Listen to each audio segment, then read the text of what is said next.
Welcome to Buddha at the Gas Pump. My name is Rick Archer. Buddha at the Gas Pump is an ongoing series of conversations with spiritually awakening people. We've done well over 600 of them now. If this is new to you and you'd like to check out previous ones, please go to batgap.com, B-A-T-G-A-P, and look under the past interviews menu.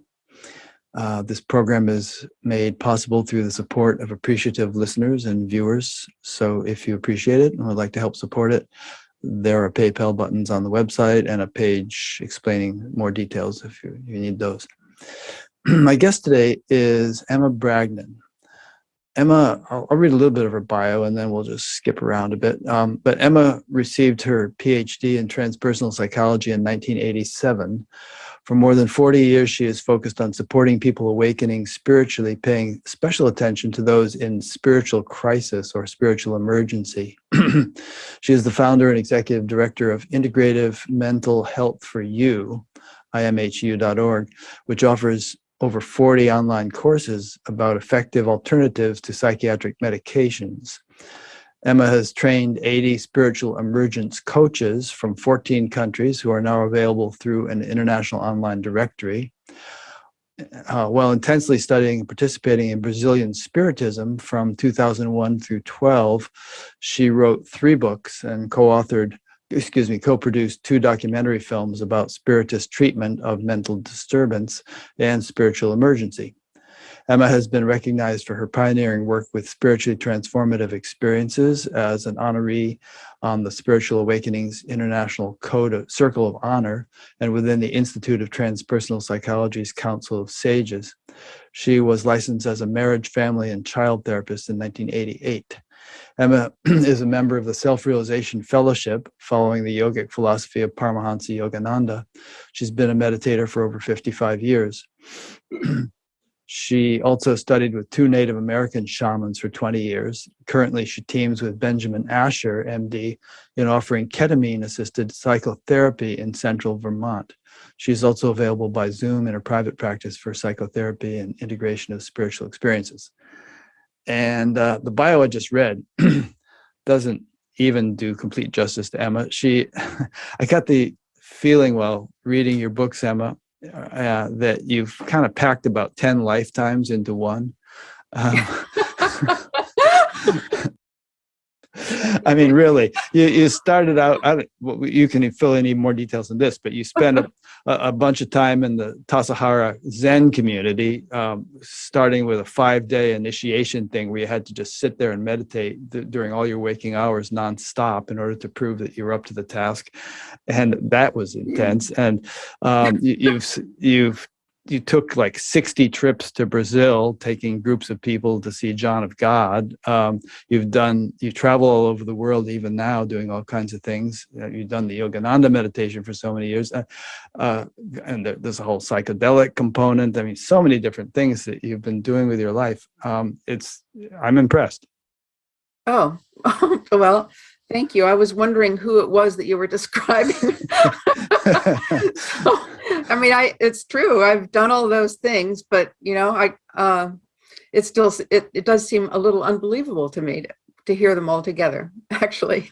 I know, it's like, it's cool. I get that too sometimes. It's like somebody's going on about something and it's almost like, who are they talking about? I mean, yeah. And there's also a sense, despite all that we do, that we're not really doing anything. It's some larger intelligence is the doer, and we're just kind of along for the ride. True. Yeah. I have definitely had that sense and feel quite deeply dedicated to being in contact with that larger source. So, and another thing that's important for me is staying more in the present moment. So listening to my history takes me out of the present moment, and I think, who did that? Yeah, right. It was a definite addition of me, but in the past. Yeah, some chapters. Yes. So let's consider what we're going to talk about today. We're going to be talking a lot about spiritual emergency or spiritual emergence, and we'll distinguish between those 2 terms. And I think that's really important. I mean, we often are contacted by people who seem to be going through a spiritual emergency, and they ask us who they can talk to. And so, I'm glad that we know about you now, because you'll be a great resource. And there are, some other great resources. Mm-hmm. And there are other people, I think, who are going through a spiritual emergency and don't even realize it. And so they don't seek help, or they seek the wrong kind of help. So we'll talk about that. We're also going to talk about Spiritism, which we'll let you define. And the ketamine therapy sounds interesting. And what else are we going to cover today, do you think? What would you like to cover? Well, why don't we go with that and see what else comes up? Okay. That sounds like a big agenda already. Yeah. Why don't we start with, let's start with a little bit of your personal history. I kind of alluded to it. And, but, even though obviously you're living in the now and all that, it's I mean, it's good for people like to sort of have a sense of who is this person that I'm going to listen to for 2 hours, and what qualifies her to say all this stuff. So let's start with some of that. Okay. Well, I know as a child, you had some pretty remarkable experiences. Maybe we should start back there. Okay. So the family I grew up in many ways was absolutely wonderful in terms of providing me with opportunities that many people don't have. So by the age of 8, I was already able to travel with them in Europe and visit places where I had some pretty strong experiences. And thus I started a connection out of this world of the United States. But in many ways, I could say also that my family was particularly dysfunctional. And some proof of that is that both my parents died when I was 25 and 26. And my father died from alcoholism, complications of that. And my mother was reportedly suicided. So same with my parents, father and mother, exactly the same. Yeah. Oh, sorry, Rick. Mm-hmm. It's not an easy road. But so that was the culmination. And so from my point of view, they weren't able to move through the difficulties they had on a psychological level and turn to things that didn't work completely for them. But when I was 3 years old, I had a near-death experience. And so, as some people report, saw the light during that time as well. You almost drowned, didn't you? Well, that was when I was 8 years old. Oh, okay. So I didn't write too much about the 3-year-old experience, but 3 and 8. And so both times I was able to move close enough into the death experience so that I did see the light, and I did see that there was something on the other side of what this life is about that is not only full of light, but full of love and wisdom. So I can't report that I had deep conversations with beings on the other side, but I clearly had imprinted on what that other side was about and felt deeply drawn to it and tried to, even at a young age, understand like, what's that? And how does it fit into my life? So by the time I was 17, 18, I fell in love with a man who was studying to be a psychoanalyst. And he said one day, gee, let's try meditation. And when I sat meditation for the first time, I had an ecstatic experience within the first 5 minutes. So some people would say, gee, I guess you were gathering up some past life experience.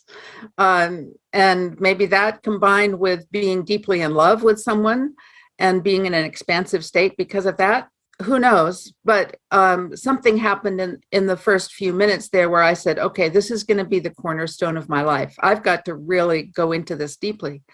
So that happened at quite a young age. And to skip over some of the high points of how I got there, I was at Tassajara Zen Mountain Center during that summer. It was first opening in 1967. And so at the ripe age of 20, I was proving, as Rick, you mentioned, I was proving my dedication to get into a longer 3-month meditation period. And I had to do that by meditating for 5 days straight. So yes, I could go to the bathroom and yes, lunch and dinner were served to us, but we were basically sitting the whole time on our meditation mats. And yes, my knees hurt like hell. I can imagine, yeah. Yeah, but go ahead. No, it's just a kind of a picky little point, but did you had to sort of sit without back support? What, in half lotus or something, or kneeling, or I mean, I spent a lot of time sitting, so I'm curious how you managed it for 5 days. So you sit on a zafu, which is a round pillow that's on top of a zabuton, which is a square pillow. So there was some cushioning before you got to a mat. And yes, we could change our position from being in half lotus or full lotus to kneeling, but basically that was it. So we were sitting there, and the only time we really stood up, and it was a little agonizing even to stand up, was for prayers before each meal. So there was some chanting and some prayers, and then we would sit down again and be served along with everyone else. So as I recall, you had some pretty remarkable experiences during those 5 days. I did. Aside from the painful knees. Yeah. Well, confronting pain, and also we weren't supposed to move our hands or our arms at all. And Tassajara was quite hot, so there would be flies coming in, and just meditating while a fly is crawling over your lip is something else. But to get into the higher point of this, at a certain point, I realized that I could go, just sitting there, I could go through every emotion that there is that I'd ever experienced and more.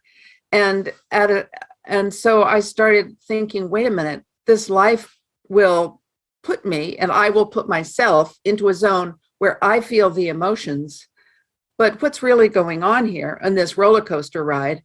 And then I started reaching into a very, very high state of consciousness. And I thought, oh, well, that's it. I know what that's all about now.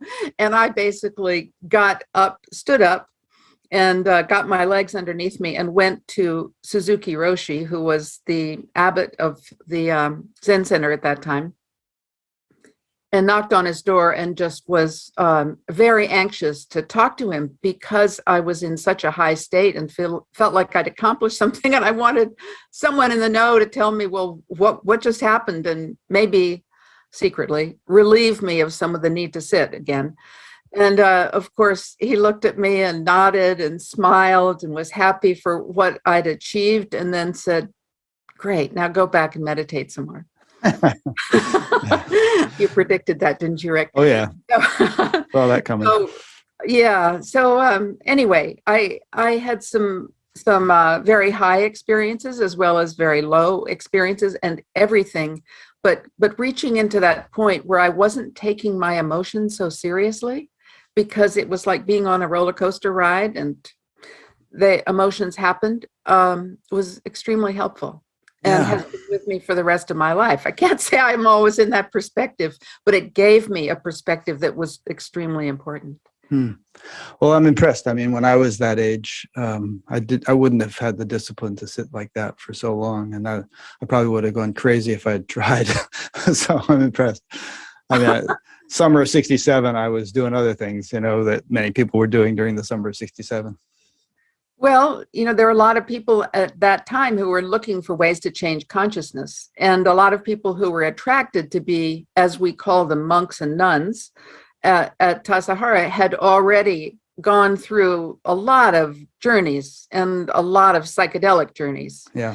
So from that experience, they had said, well, I can't just be high all the time. How do I reach that without the psychedelics? And so some of them landed in Zen Center, San Francisco Zen Center, and then ultimately at Tassajara to create the first Zen Buddhist monastery in the United States. It was a very exciting time, very exciting. I actually applied to a Zen monastery in Rochester when around, what was it, 68 or so. And they said, well, you first have to go and be with a Roshi for 6 months and then get his approval. So I went and visited the Roshi. But then I went to a lecture, an advanced lecture on TM, and ended up becoming a TM teacher. But anyway, I had that same kind of yearning. In fact, it was reading Zen books that first inspired me to get on the spiritual path. Yeah. Well, we live in a time where we're very fortunate, I think, because in our lifetimes and when we were that age, in our 20s and things, there were a lot of books coming out that were making the Eastern philosophy available, as well as different teachers making wonderful things available to us. All right. So then after that, how long did you do Tassajara? So I was at San Francisco Zen Center basically from 1967 to 71. And in 1970, I married a man who had also been deeply involved as a disciple of Suzuki. And in 1971, all kinds of things happened, like Suzuki passing away. And Tim, my at that time husband, and I moved out of San Francisco, and we started working with a man by the name of Harry Roberts, who was a shaman of the Yurok tribe. His story is a whole other story in itself, but Tim and I were very drawn to him, and the person who replaced Suzuki as the abbot was not someone that we felt we wanted to train with. So we continued doing a lot of self-work with Harry in a different vein, obviously, and also started a family and made an effort at translating the great spiritual truths into our marriage, but unfortunately that was extremely difficult. And we, shortly after being married and having a child, we divorced. So just to give you an impression, I've had highs and lows. And that particular year, in fact, within 14 months, my teacher died, my mother died, my father died. I had a miscarriage. There were, my employer died by suicide. It was, my father's new companion had died. He had separated from my mother years before.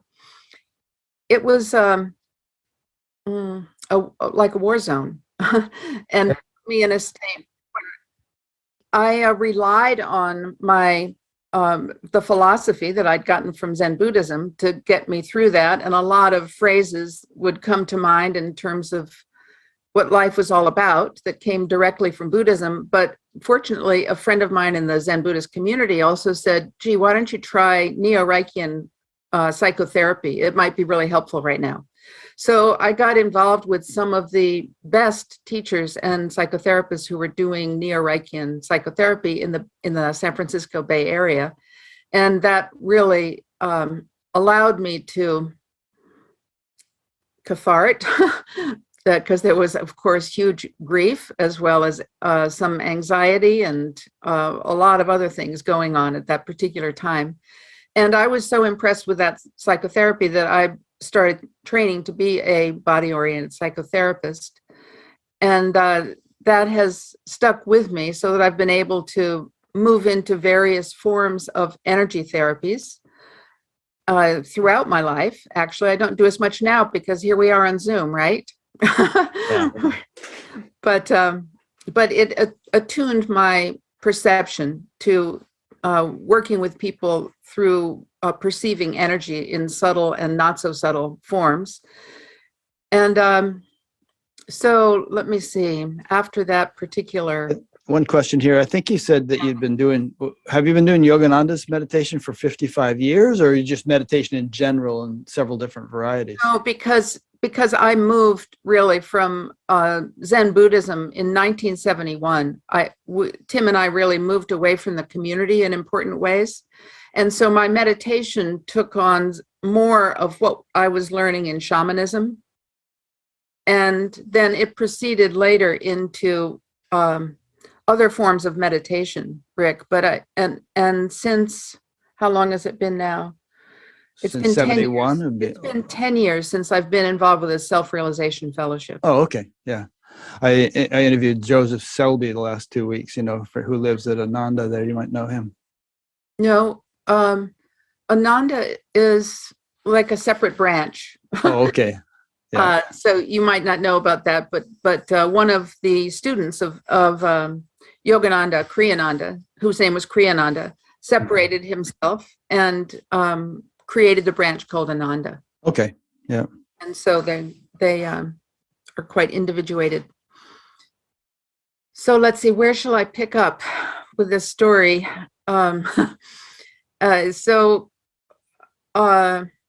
Harry was an extremely important part of my life in terms of my own spiritual awakening process. The shaman guy. The shaman guy, exactly. Right. And at a certain point, he said to me, Emma, it'd be good for you to find a female shaman that you could work with. And good fortune landed on me, and I met a woman by the name of Marilyn Youngbird, who is a Rikara Hidatsa, but which is associated more with the Lakota tribe. And fortunately, she lived in California, quite close to me, and so I was able to do a lot with the Sweat Lodge ceremony, as well as later do Vision Quest and basically befriend her in a very deep way, so that we were working together. And at a certain point, she said to me, Emma, would you like to take my place and learn everything that I can teach you?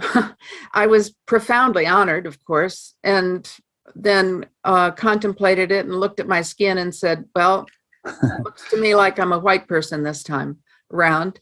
And thank you, Marilyn, but I think I'll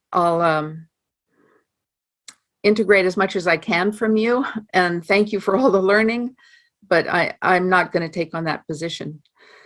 So another thread that got woven in here is around the time my mother died, I consulted a psychic at that, a woman by the name of Ann Armstrong, who had a very fine reputation, had been teaching at Esalen Institute in California. And I came to realize that I had some psychic abilities that in Brazil is called mediumship. Here it would just be called, I think, being very sensitive. And so I took also some training from Ann Armstrong.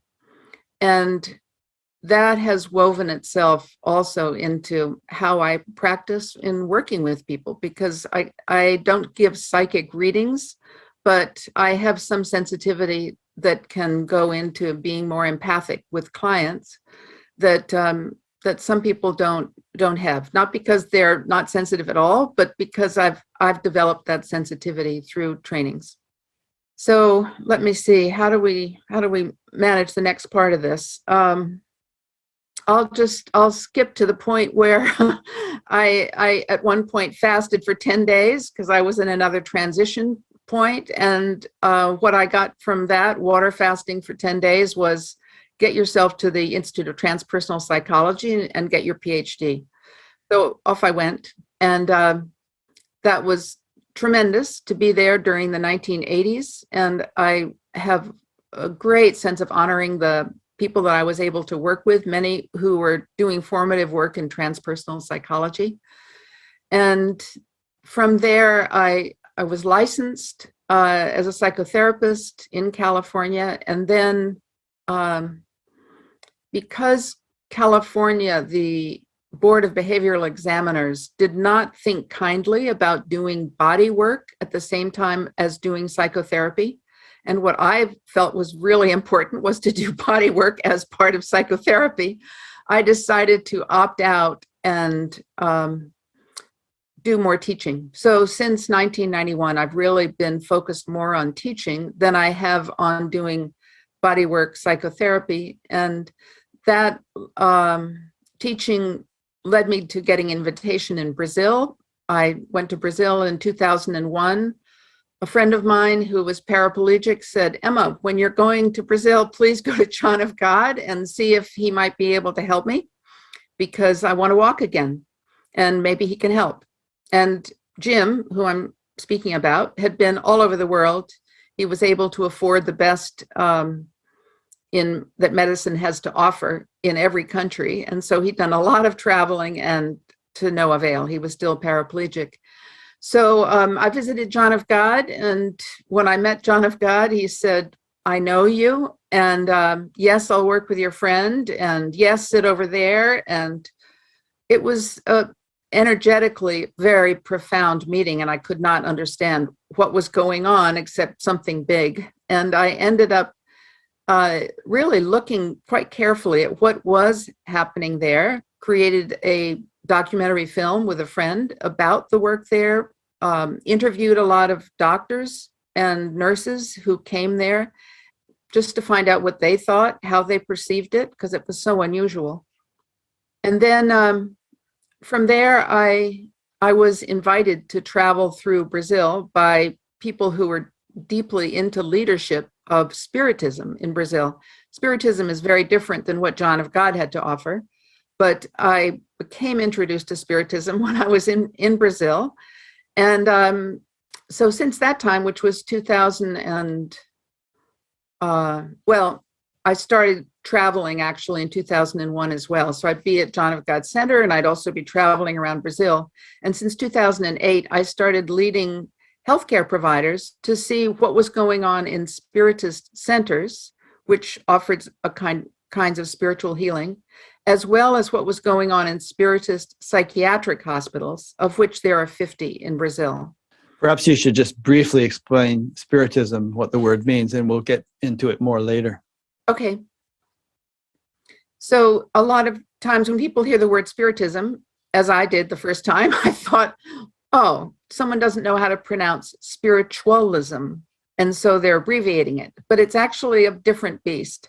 So if we go back to the origins of Spiritualism, people in the 1840s to 60s were getting introduced to Spiritualism in the United States, which basically was a kind of fascination with the phenomena of beings who were not in body communicating with beings who were in body.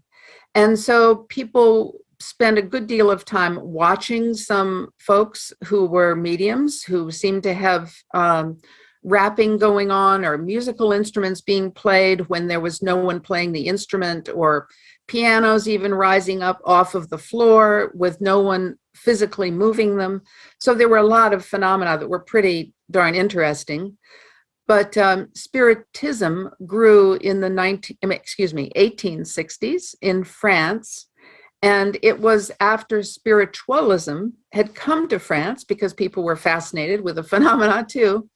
But a man who was an academic said, wait a minute, let's ask these so-called mediums some important questions about life.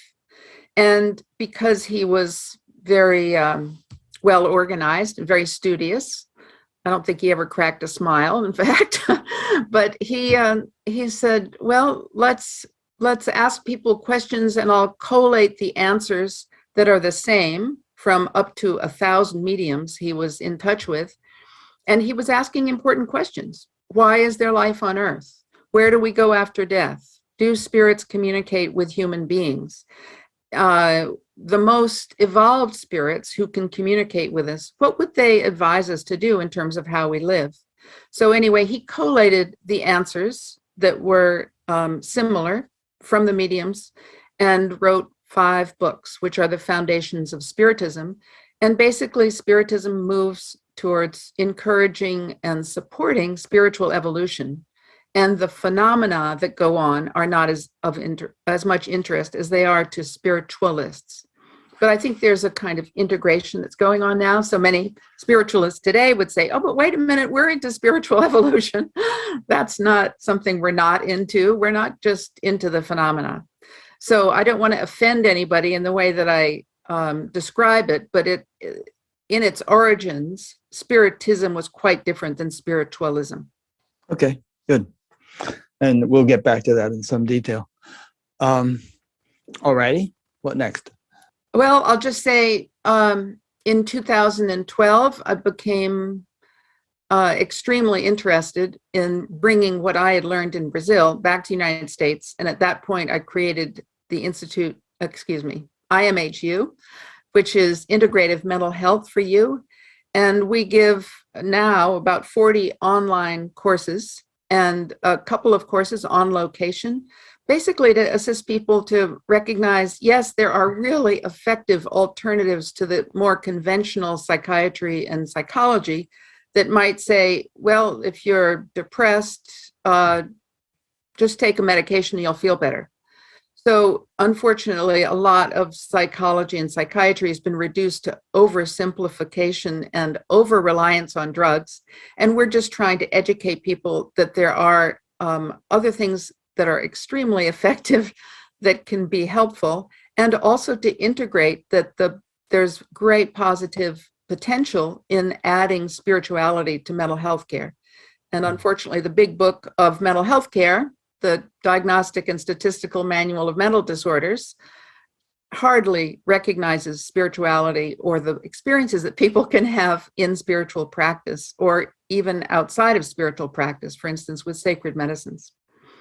I think your use of the word integrate is significant because from everything I've absorbed of your work, you're really good at kind of appreciating the best of both worlds. And that's a little bit rare, you know, because there are a lot of people these days. I mean, the mainstream people would say that everything you're doing is just ooga booga, you know, and nonsense, and we shouldn't pay any attention to it. And then there are people that are sort of really into the kind of stuff that we're alluding to, the more spiritual types and wellness people and everything. And they say, oh, big pharma, mainstream medicine, you know, just ignore it. There's, you know, it's just a money-making scam. And, you know, both are wrong, because there's something to be appreciated and gained from every approach. And it's just a matter of sifting out, you know, what's really useful and how, which things can complement one another and work together and so on. It's, you know, it's not an either or affair. Yeah. And I definitely see it that way, Rick. You're absolutely right. And there are times that it can be extremely important for people to have someone like a psychiatrist supervising them and assisting them, for instance, to get some sleep medication because they haven't been able to sleep for 2 or 3 hours. And 2 or 3 hours or days? I mean, days, excuse me. Thanks for that. So, and it's not just for sleep medication. There can be other medications that are extremely useful. And also when people are at a point where they say, I want to withdraw from psych meds, it can be extremely important to be supervised by someone who's very knowledgeable about the medications. So, and those aren't just the only 2 instances, but I've been fortunate enough to meet some absolutely wonderful psychiatrists who are interested in the full toolbox that's available in integrative mental health, as well as the full toolbox that's that they learned about when they were becoming psychiatrists in the more conventional medical schools. So there is absolutely, I think, a place for all of it to be, but there aren't so many psychiatrists who really are familiar with both ends. Yeah. And I think what we're talking about here is a subset of an even larger picture, which is that modern science has a lot to offer the world and has had a huge impact on the world, but it doesn't have the complete picture. And without the spiritual dimension, it has wreaked tremendous havoc and damage on the environment and all kinds of things. But there too, we're not going to go back to an agrarian society where we're all running around in loincloths and we don't respect science. Science is here to stay, but it needs to be supplemented and augmented by what spirituality has to offer. And then I think we can have a much more evolved approach to gaining knowledge and also translating knowledge into technologies that could, you know, result in a society unlike anything that we recall in our history. Well said. Yeah. Well put. And so this is part of it, actually, part of the same need for integrating modern and ancient wisdom, or we could say material and subtle wisdom. And they both have a part to play. There are things that science can tell us that, sitting with your eyes closed are not going to reveal, and there are things that sitting with your eyes closed can reveal that science doesn't even know exist. So that somehow they need each other if we want a fuller understanding of life and how best to live it. Well, what's curious to me at this point, Rick, is science is telling us quite a bit. For instance, all the research that's being done with people who are long-term meditators who reach very high states of consciousness, we can now, do brain imaging and find out exactly what's going on in the brain and equate that then with those high levels of inspiration, creativity, and peace that these people reach, and say, well, wait a minute, this might be just universal because it seems to be happening across different kinds of religious practices with, in this case, meditators. So wouldn't it be important then to find out more about what leads people to go into these high states of peacefulness and wisdom and creativity, and then integrate that into assisting people who are struggling with emotional issues to move into those higher states? And the closest we've gotten, I think, is mindfulness. And that's a wonderful contribution to be able to teach people outside of religion that they can move into more peaceful states and have less anxiety, less depression, less pain even by practicing mindfulness. But we can go deeper than that. And that's where I think things have kind of bogged down at this point. For instance, at the DSM still says, well, spiritual experiences may become an issue that are brought into psychologists or psychotherapists, and it's not really indicative of pathology. And so we can recognize that it does exist, but let's call it a cultural phenomenon.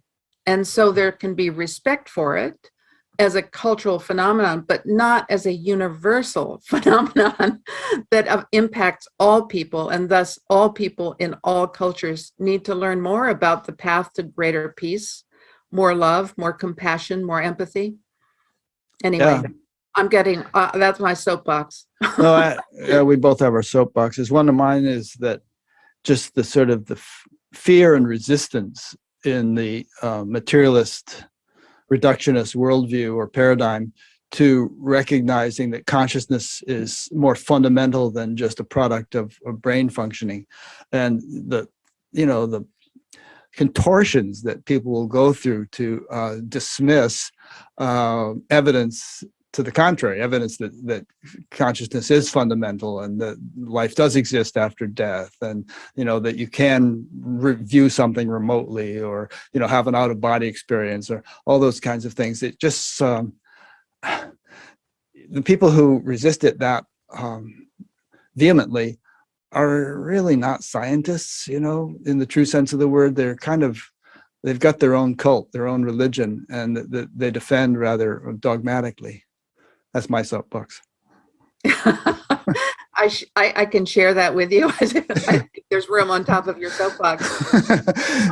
But so let's say a word for the people like Peter Fenwick, neuropsychologist and neurophysiologist, great man from England, who wrote the book The Art of Dying. I don't know if you've read that, but he's a wonderfully engaging man. His talk is available on TEDx about dying, and he makes the case really for consciousness surviving death, and talks about what people experience when they have been clinically dead for a period of time, and what that tells us about consciousness, that it does function independent of the body, and of course impacts what's going on in our brain, but there is consciousness independent of the body, which Sure. is a whole other point of view in terms of looking not only at life, but looking at the possibility of reincarnation, or at least some kind of life.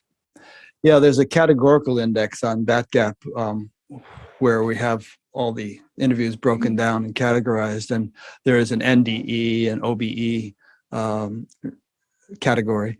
And people like Bruce Grayson on Near-death experience. Near-death experience, and Jim Tucker on reincarnation, and also a whole lot of people who've actually had near-death experiences, and so people might want to check that out.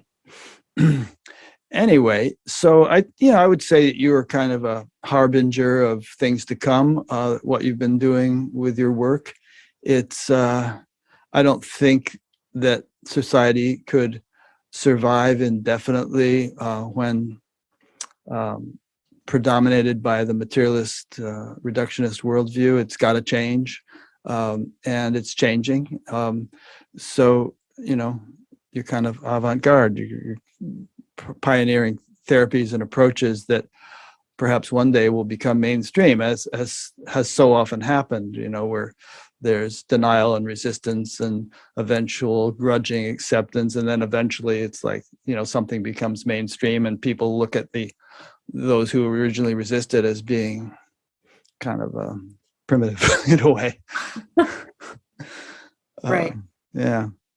So maybe we should, unless you feel like there's something else we should flesh out here, maybe we should shift into a discussion on spiritual emergence and spiritual emergency.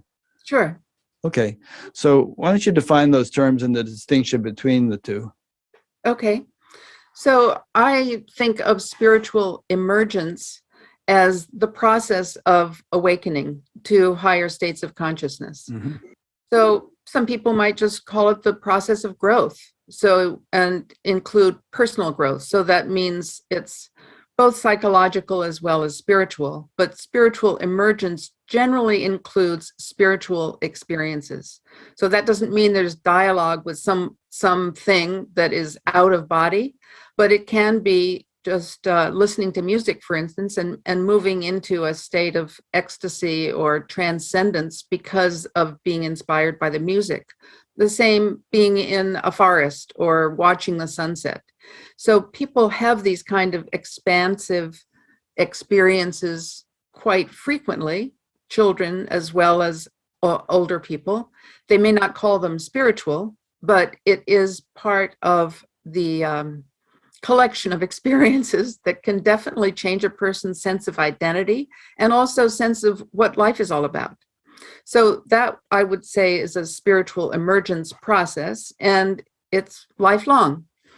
Spiritual emergency is a term that was coined by Stanislav Grof, and who was a psychiatrist, and his wife, Christina Grof, and that was in the late 1970s. And they recognized that some people were, for instance, going to a hatha yoga class, maybe having a good long practice of hatha yoga and beginning to experience expanded states of consciousness, but also something called Kundalini rising, which can be an energy that lies usually dormant at the base of the spine. But as people move into higher states of consciousness, that energy that is usually dormant awakens, and it starts moving through the system and can actually run up against areas of energetic congestion and then produce a kind of shaking in the body or produce a lot of emotion. There's even a term, Kundalini psychosis, for people who can move into very uncomfortable, disturbing states because of the movement of Kundalini. So Christina Grof actually had an experience of Kundalini during a childbirth for one of her children, and she was diagnosed with psychosis. The child was taken away. She was seen to be an unfit mother, and Stan was looking at this saying, "Wait a minute." In that experience, if she had had medical help that had been able to discern that she was actually having a Kundalini experience rather than a psychotic experience, it would have made all the difference in terms of her ability to look at herself as well as her ability to be a new mother.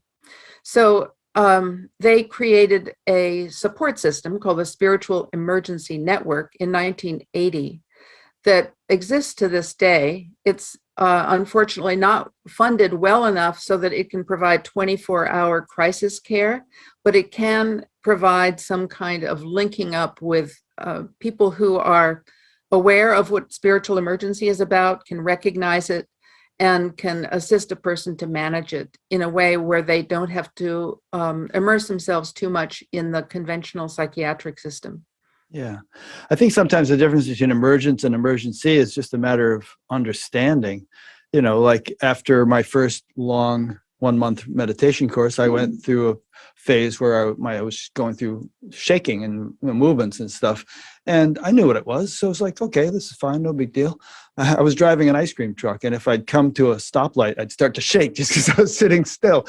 But it's like, you know, if somebody didn't know anything about that, they might think, oh my God, do I have a neurological disorder? I better go see a doctor. And the doctor would look at that and think, oh, this person has problems, and let's give them some drugs. So understanding, you know, can make the difference between something, an appreciation of something good happening, and, you know, fear and inappropriate reaction to that.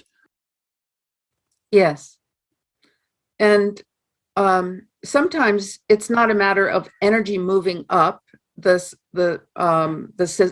through the system, like you very well described, but it can be an experience that someone has where they start hearing voices, which might be the voice of higher intelligence being more accessible to them in ways that are extremely helpful.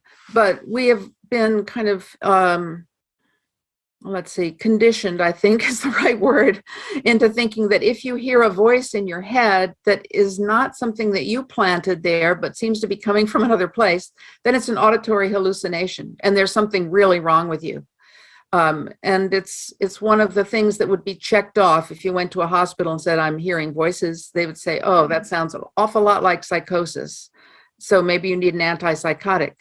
And in a similar way, if people start seeing things that other people can't see, and it might be, for instance, perceiving someone who had passed away as if that person is in the room, or as if that person is telepathically communicating to them, but there's a change in visual perception. So again, that might be a symptom, not meaning negative at all, but that person is able to perceive things that they couldn't perceive before, and there's nothing negative being communicated. It might in fact be that that person who is now in spirit form communicating a profound sense of love, maybe some kind of a message that is inspiring. And in that case, it certainly isn't destructive to the person who's perceiving the image. But again, if you were in a conventional hospital and you said, well, I talked to my dead mother last night who was really sending a lot of love to me, that person might, who is assessing you in the hospital, might say, whoops, seeing invisible things that aren't there. Uh-oh, check that box. That's another sign of psychosis. So as a professional, how do you distinguish? Because there could be psychotic people who are really psychotic and are, you know, just hallucinating, and there's nothing salutary about it, and there could be other people who are having subtle perceptions and psychic things, and, you know, ESP and all that, and there's not necessarily a clear demarcation between them. I mean, there could be people who probably need to be in a psychiatric hospital who are actually having subtle perceptions, but it's out of control, or they're really imbalanced, and I don't know. It's kind of it's unclear to me anyway, how you would sort it all out. I'm sure that there have been so many people who have been hospitalized and medicated who were having something really good happening, and they just needed proper guidance and didn't get it. But on the other hand, there are people who actually need to be hospitalized. So I don't know, it's messy. Yeah, it's a very unclear area, Rick, and you just got right in there, didn't you? Yeah. And that's fine. My mother went through a lot of this. I mean, she was seeing auras around trees, and she felt like she was talking to her mother, and she was using a Ouija board and all, but she was kind of out there, and, you know, ended up in the hospital. And I'm sure it could all have been handled better, and she ended up eventually learning to meditate and doing much better and living a good life, sort of. I mean, she still had issues, but you know, and that was all precipitated, I believe, from a stressful experience, which years of a stressful experience dealing with my father's alcoholism and abuse, which you mentioned in your book as sometimes being a trigger for these kinds of things, but at the same time they can be very destabilizing. Right. So as you're talking, I'm thinking also about experiences that I've had working with people, and it might be helpful to illustrate this storyline and this area by some stories. So there's one woman that I've been working with off and on for a few years. I won't give you her name because that's private. Sure. But she reached a point. I'll call her Anne.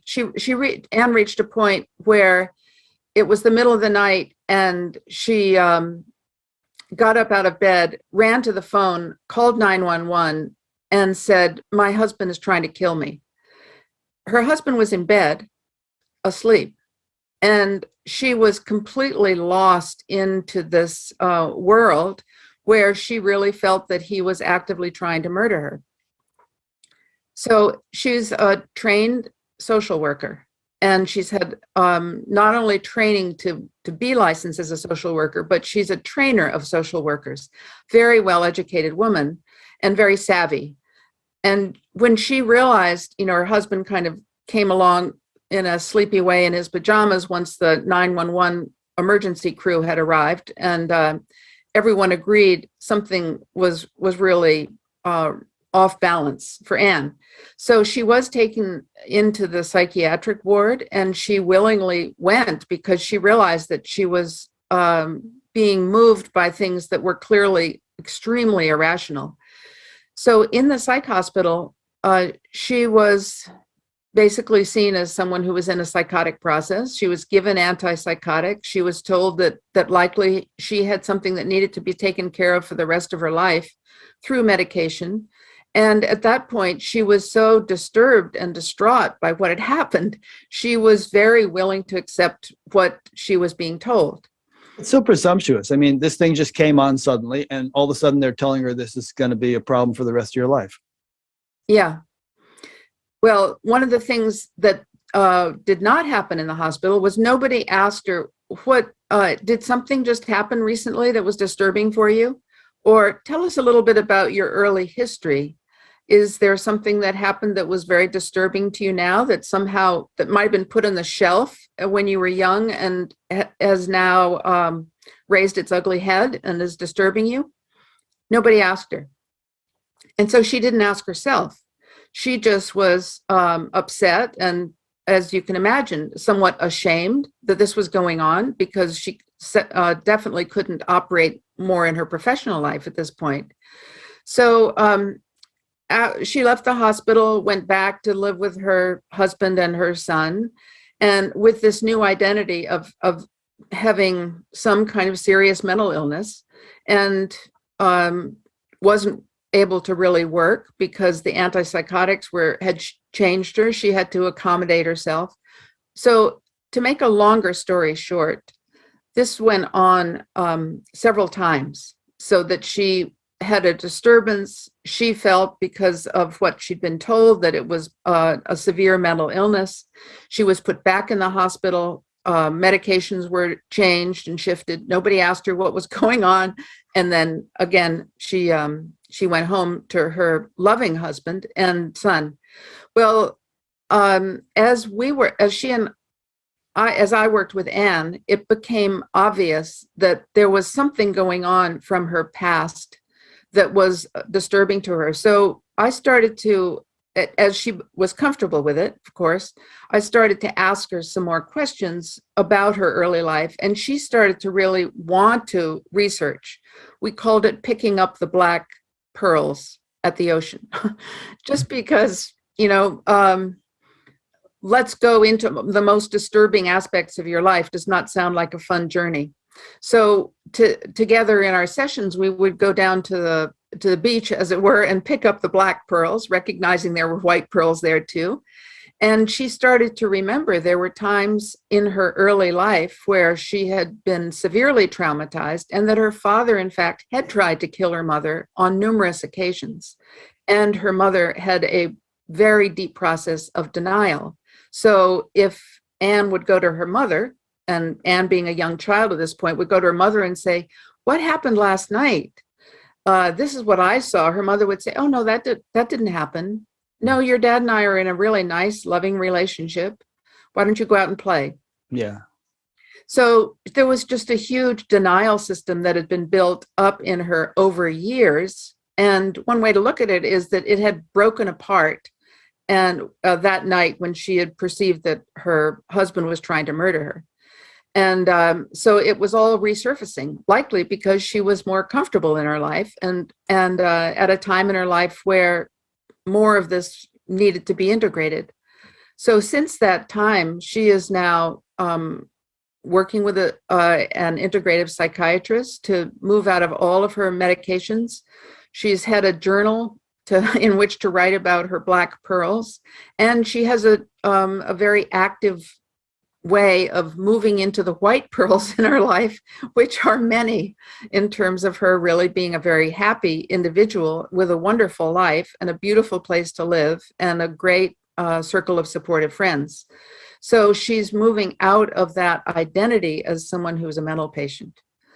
So that doesn't completely answer your question, Rick, in terms of how do you tell the difference. But one of the things that I ask when I'm in the position of counseling someone is, what has happened to you recently? Do you have significant trauma in your life? Tell me a bit about your life. Are you taking medications? Are you taking drugs? How much alcohol are you drinking? All of those questions are extremely important, as well as what kind of meditation practice or spiritual practice do you have? And do you feel like it may be impacting your life? And so I see a person's story as extremely important. And also, if they are hearing voices, and in this case, Anne did hear voices, but it was the voice of Christ that she was hearing. And Christ was telling her when she was in the hospital the first time that basically she was part of God, and she moved into an identity of being God at times, feeling the God in herself. And now she would say, it's not that I'm God and no one else is, everyone is. In fact, she went on to write a book about it, how everyone could be deeply personally connected to all that is, or higher power, or God, or whatever a person chooses to call that source. There's a Ram Dass story about that. His brother was in the hospital, and Ram Dass visited him. He said, "Now the reason you're in here and I'm out there is that we both think we're God, but you think only you are God, and I think everyone is." It might be interesting to hear from people in the live audience. If anyone listening to this feels that they've had a spiritual emergency, or perhaps a spiritual emergence, which they misinterpreted as an emergency, it'd be interesting to hear your story and have Emma comment on it.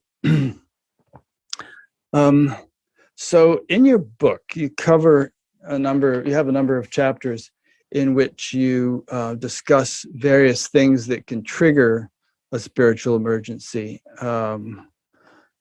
Athletics, or childbirth, or sexual activity, or drugs, or meditation practices, and all kinds of different things. Would it be worth going through some of those? And is there something to say about each one that's a little bit different than you might say about the others? I'm happy to go through it, Rick, if you'd like.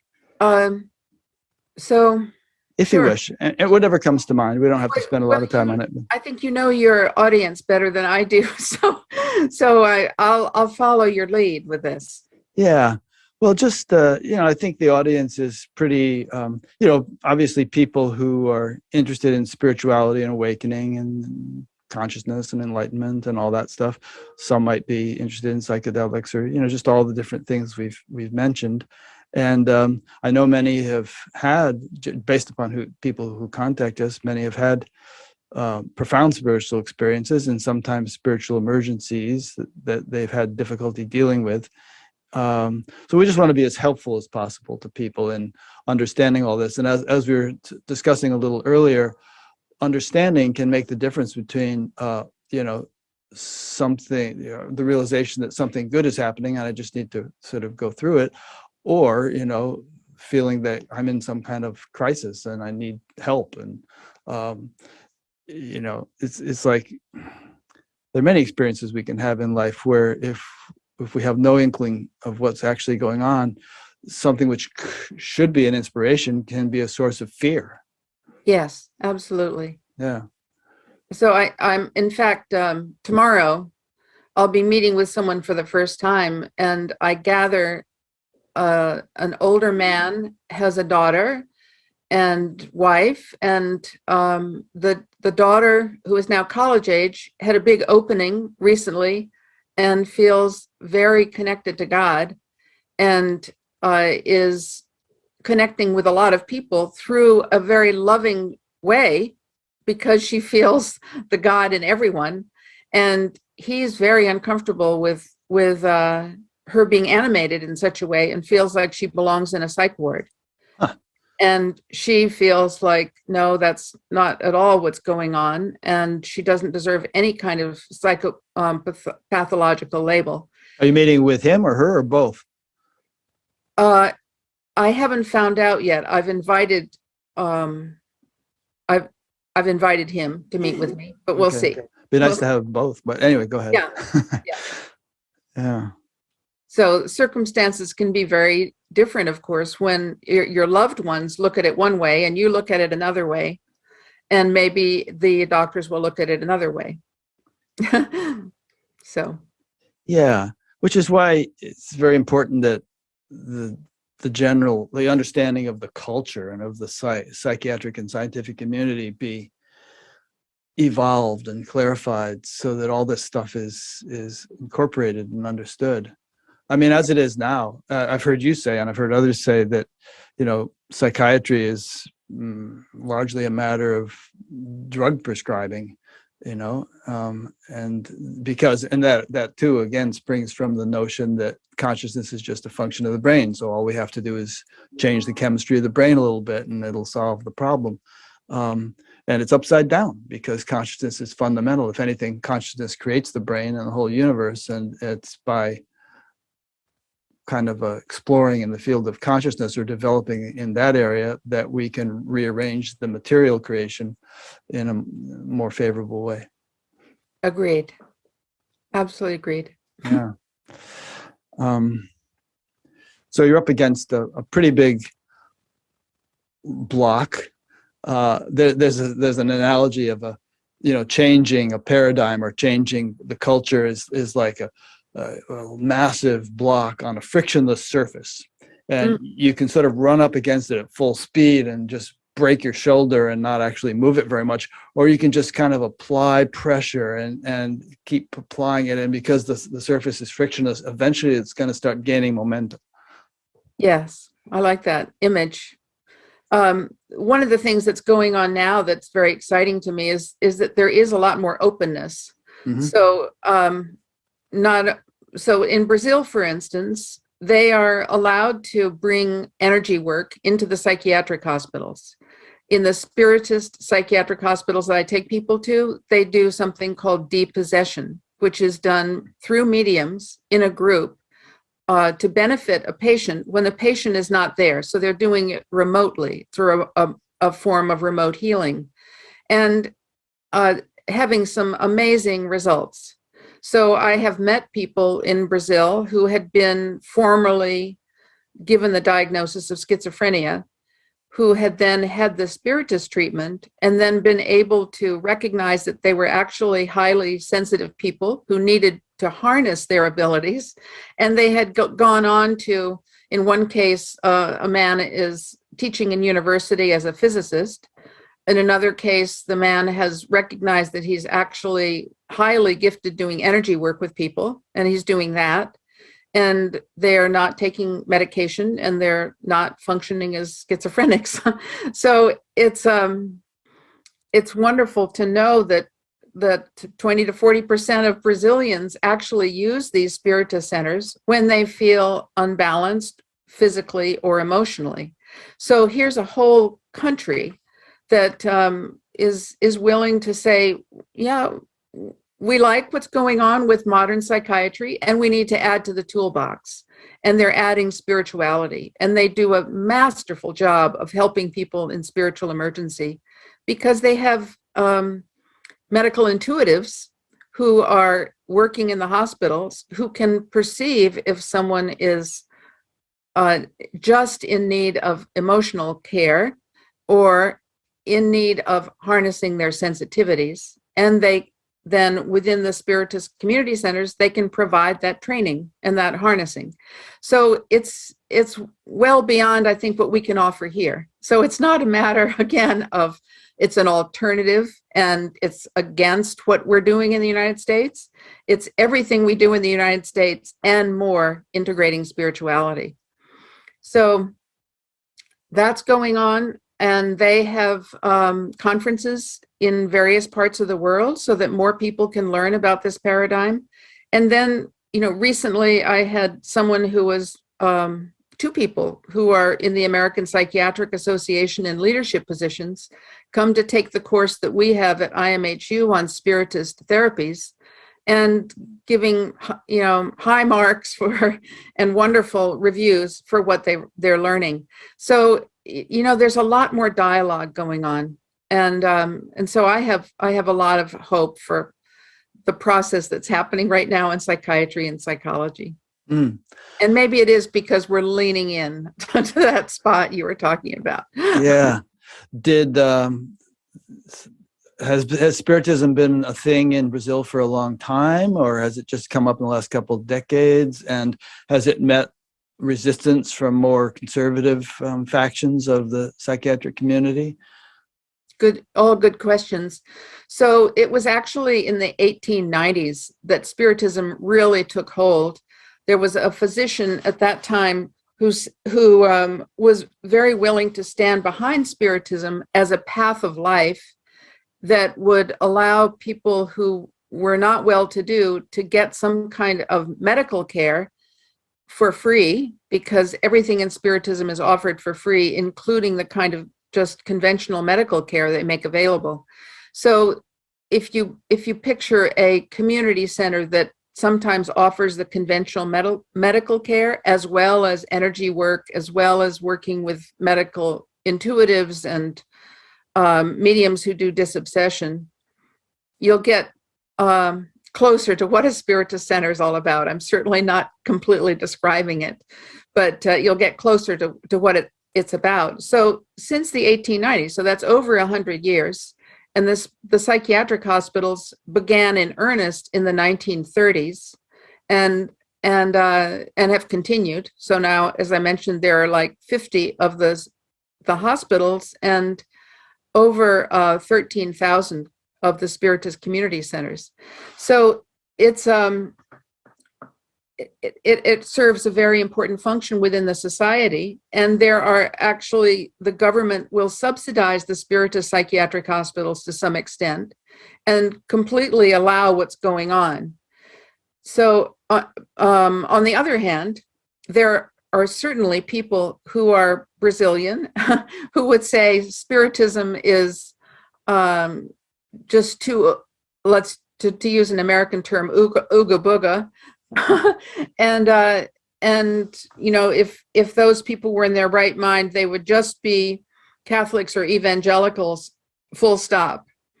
So there is some conflict, but on the other hand, if you look at 20 to 40% of all people in Brazil making use of the Spiritist centers, clearly there's a lot of high positive regard and positive experiences that people are having.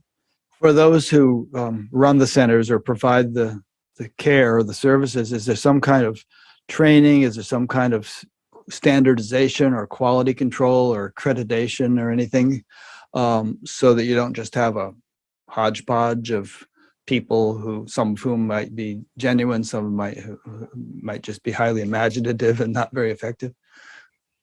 So they don't have accreditation, but their supervision is extremely important within the system. So in order to be working with other individuals, as for instance, a medical intuitive, or working on a team to do the disobsession, you likely have been in training for over a decade in order to prove not only prove your ability, but also prove your ability to stay balanced. So I've participated in watching many of these meetings, and always there's dialogue about assisting a person to see what their strengths are, assisting a person if they are beginning to feel out of balance, and recognizing that if a person is out of balance, that they may need to take time out and just not practice at all for a period of time. And so they're really looking at assisting everyone who is interested and maybe gifted in this work to lead balanced lives, which is not what you get in the United States. A lot of people here who may be extremely gifted as medical intuitives or mediums generally work alone. They generally work for money, and they generally don't have a supervisor. And that is baked into what Spiritism is all about, is you have to have a supervisor. And if we think about John of God, again, because you brought him up earlier, he was a man who was a spiritualist. He's still alive, but he's a spiritualist, but he didn't have a supervisor. He didn't have someone that he would meet up with who might say, gee, you're getting a little out of balance, or what about this shadow side of your personality that needs some attention right now? The supervisors within Spiritism can be, I don't want to use the word tough or exacting, but let's say tough love, in terms of really assisting a person to recognize what their weak point might be. And of course, if you're doing that kind of sensitive care with someone as a medical intuitive or a medium, what you say can have a huge impact on someone. And so you're being put in a very powerful position. And the supervisors are there to really make sure that is being treated with great care. But again, if we go to the United States or Europe and see that there are practitioners without any supervision, without any caring influence for getting feedback, sometimes, things can happen that are destructive. Yeah, well, it's good you're bringing that up, because as we've been speaking, several people have sent in questions about John of God, and they're disturbed by the fact that, you had some association with him given his now known abuse. And so we want to clarify that you recognize that. And you want to comment on that? I have another thought or two to express, but if you want to respond to that. So I would like to say that I was there between 2001 and 2012, took a number of groups there. Everyone had extremely positive experiences. And this means, remissions of cancer, the ability to, in some cases, die very peacefully where there had been a huge amount of fear and agony going on. People moving out of addictions, all kinds of extremely positive experiences with people that I took, and also with the people that I noticed who were also attending. And when I had the opportunity, because I was funded to do a film about him, I did everything that I could to try to examine what is the shadow of this man, and I couldn't find anything. That was back in 2005, 2006. And as soon as I discovered that there was likely a very clear shadow, I left and have not been back since. So it has been extremely confusing for people who went there and had, let's say, a very positive experience, to then recognize that that John of God's shadow was extremely destructive and secretive.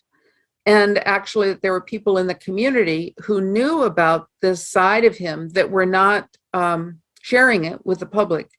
So the shadow went further than just the man himself. And to come to terms with that has been extremely difficult for a lot of people. So, and many people have asked me, you know, what was my process about it, and what did I do about it, and could I help them come to terms with their own experience being there? And so I've written a number of blog posts that you can get to easily at imhu.org/blog about what I've gone through, and about more of the story about what I suggest other people consider. And in a nutshell, I'll just say that I think the challenge for all of us is to recognize that someone can be extraordinarily gifted as a healer, which John of God has been gifted as a healer, and that was recognized by even heads of state who would come to him from all over the world for healing, as well as people who were very poor. But he never charged. So his gift was very well recognized. But on the other hand, he had the gift of being secretive about abusing people, and that did not come to light until a couple of years ago. Yeah. So in other words, just to say one more sentence. So I think the bottom line is you can have both the highest and the best and the worst in one human being, and have that human being functioning. And that's what John of God has been able to do. Yeah. And this is true not only of him and maybe some other healers, but of, you know, some spiritual teachers also, that they have radiance and eloquence and charisma and darshan and all the rest. And then you find out they've been seducing young women, or, you know, doing financially unethical things and so on. And I've heard so many stories like that. It motivated me to help with a few other people, found something called the Association for Spiritual Integrity, which is at spiritual-integrity.org. Not as a policing body of any kind, because we don't have that sort of authority, but just as an articulation of what should be considered appropriate in a spiritual community or from a spiritual teacher, so that people don't doubt their own sensibilities when they see a teacher misbehaving, and then they begin to think, well, he's supposed to be enlightened and I'm not, so maybe this is okay, or maybe this is crazy wisdom or something, because that kind of stuff has really hurt a lot of people. And I think it really needs to be cleaned up and continue to be observed or you know, corrected, in order for the whole spiritual enterprise to be maximally beneficial for individuals and the world. And just one quick addendum to that is, one thing that I find helps explain it is Ken Wilber's lines of development notion, where we have various lines of development, and a person can be quite advanced along certain lines, but really retarded in their growth along certain other lines. And for me, spirituality is about holistically advancing all the lines of development and keeping them in balance. Well said. And I think the organization you just described that you've been part of is just fantastic. Yeah. Okay, thank you. A few questions have come in. There's a couple of questions about Rick, can I say go ahead before we go to that? And that is one of the courses that has been most popular at IMHU is how to effectively support someone in spiritual emergency. And in the first webinar in that particular course, we look at the 12 or 13 categories of experience that a person can have that will move them into a spiritual emergency, and describe them in some more depth. And the first one really is betrayal, especially religiously. And of course, the first thing that jumps to mind for most people these days is if they were identified as Catholic and then started recognizing that there has been a lot of abuse, inappropriate sexual abuse, within the organization that was not handled in a way that would be really supportive for the communities. Wasn't handled immediately, and maybe hasn't been handled fully now. So obviously that kind of betrayal, which can happen also in from Eastern religions, not just in Catholicism, that can lead into a real identity crisis and crisis of meaning for people. But I think one of the things that needs to be added actually to that dialogue is that there are a lot of people who would look for someone who is a guru figure, and maybe that person does have a great gift in some areas, but as you were talking about, not in other areas. And that in itself, like the need to have someone who is like a guru or a very highly evolved teacher, to have someone like that can be extremely important at a certain point in a person's development. They're looking for it, but then if they don't find it, that can throw a person itself into a kind of spiritual emergency.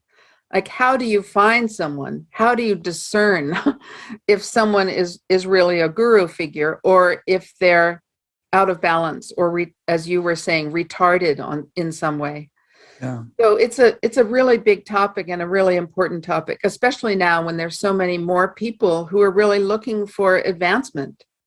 And they're searching, YouTube, or they're searching in one place or another for free advice, and sometimes coming up with teachers that have something to offer, but it's hard to discern, like, what is it that may be shadow here that is not serving? Yeah. Swami Sarvapriyananda, whom you may know, sometimes says you can have ethics without enlightenment, but you can't have enlightenment without ethics. Oh, beautiful. Yeah. And, some persons might look at a supposedly enlightened teacher and say, well, so-and-so, he seemed to be enlightened and he was pretty unethical. That's not enlightenment in my book. That word deserves to be reserved for something more fully developed, more well-rounded.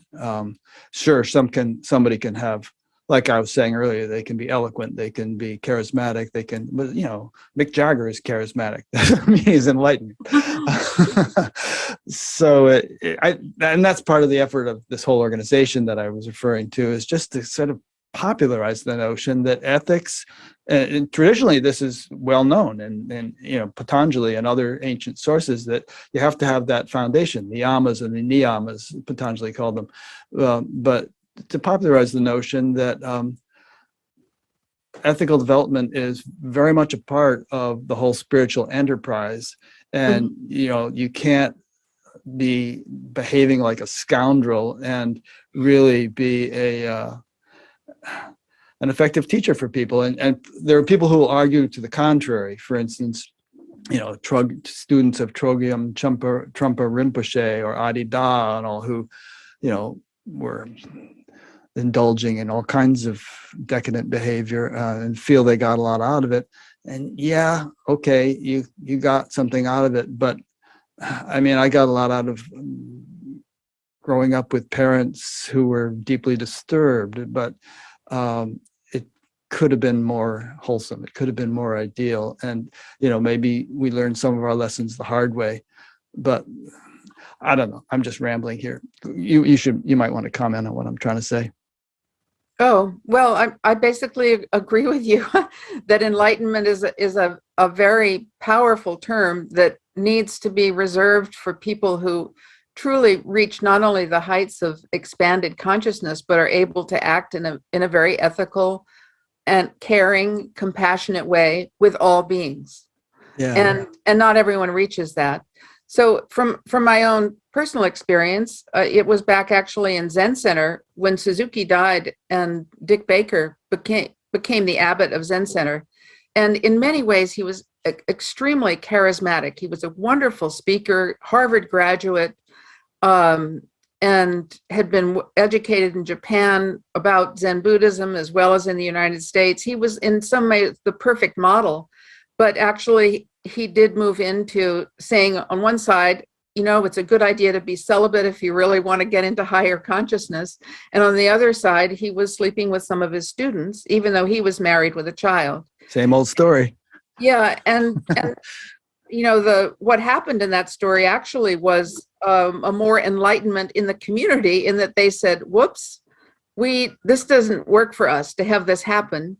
And what kind of structures can we build within the community so this is most likely not to happen ever again?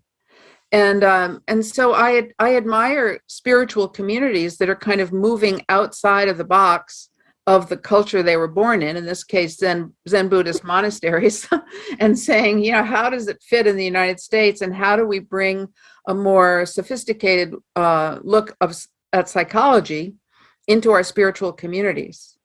And that's an important integration that's going on in some communities now. Yeah, good. Yeah, the whole thing is kind of evolving, and stuff that some teachers were able to get away with years ago is people have less tolerance for it. Yeah. It's quicker to recognize it, Yes. Yeah.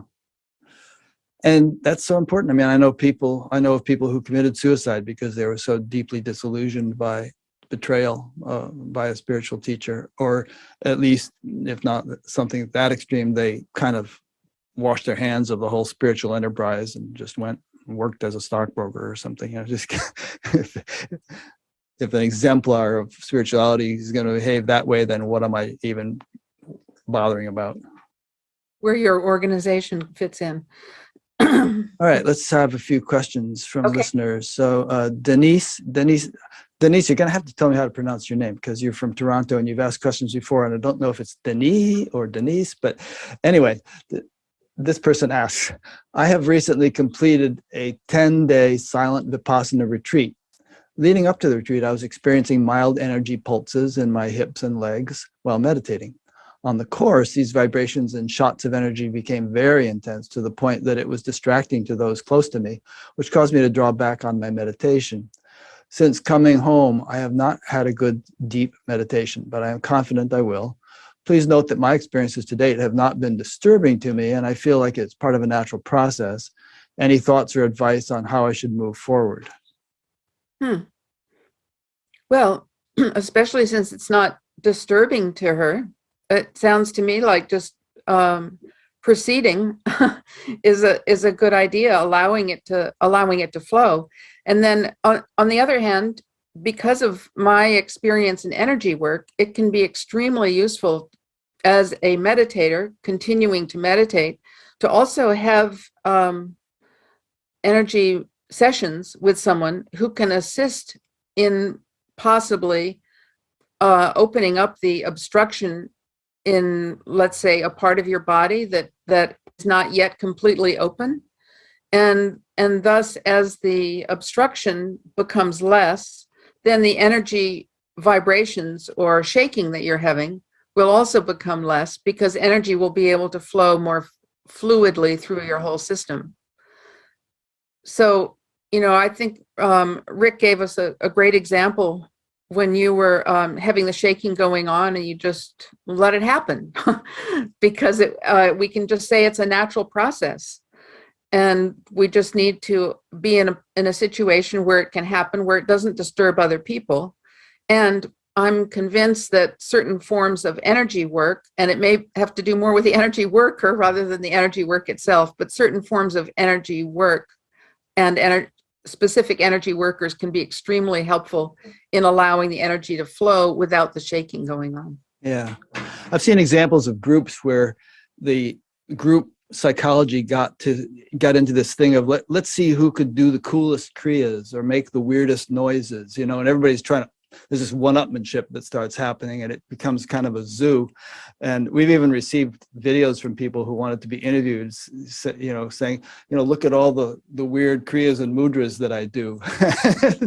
And I think that, one can get into encouraging or indulging in this stuff unnecessarily. So you don't want to repress it, but you also just don't want to make a show of it, or it's not necessary. I mean, it happens, it's natural, but if it's not happening to you, you shouldn't feel like you're missing out on anything, and certainly don't try to exaggerate it. Yeah. Reminds me of actually looking at a waterfall that is adjacent to my property here.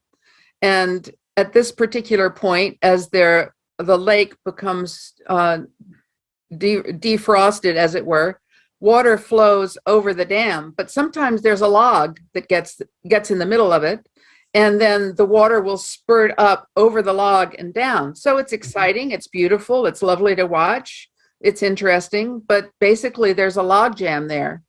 That and if someone can just right the log a little bit, then there'll be an increased flow of water and everything will return to a more natural space. But seeing the spray is nice, but in a way, who cares? The water's just going over the dam. If somebody wants, go ahead. I just wanted to mention one other resource, and that is I've had several people come to me who were having difficulty with a lot of shaking in their body. And they would ask me about my knowledge of Kundalini, etc. And one of the things that can be extremely helpful, actually, is something called TRE. You can look it up literally as TRE. And it's a practice that you can learn to do easily by yourself by watching videos, or you can go to a certified practitioner of TRE and learn how to discharge pent-up energy in your system. And that will sometimes also even out the Kundalini difficulty that you may be having. Okay, good. Another reference is a woman I've interviewed named Joan Shivarpita Harrigan. You can look her up on Batgap. She's not actively doing it anymore, but she did it for years, and she has proteges or people who've taken over for her. But she's written 2 large volumes all about the detailed mechanics of Kundalini and all the different ways it can get, log jammed or sidetracked. Or so if you really want to go into a, kind of a detailed study of the subject, that's a good resource. Here's a question from Paul D. in Santa Cruz, California. I'm considering doing a 10-day meditation retreat this summer. It seems that every 4 years I am called to do this. Each time I am able to connect with a deeper and more expanded real self. When integrating back into normal life, the lessons and sense of embodiment tend to dissipate quickly, even while maintaining a meditation practice. So why even go?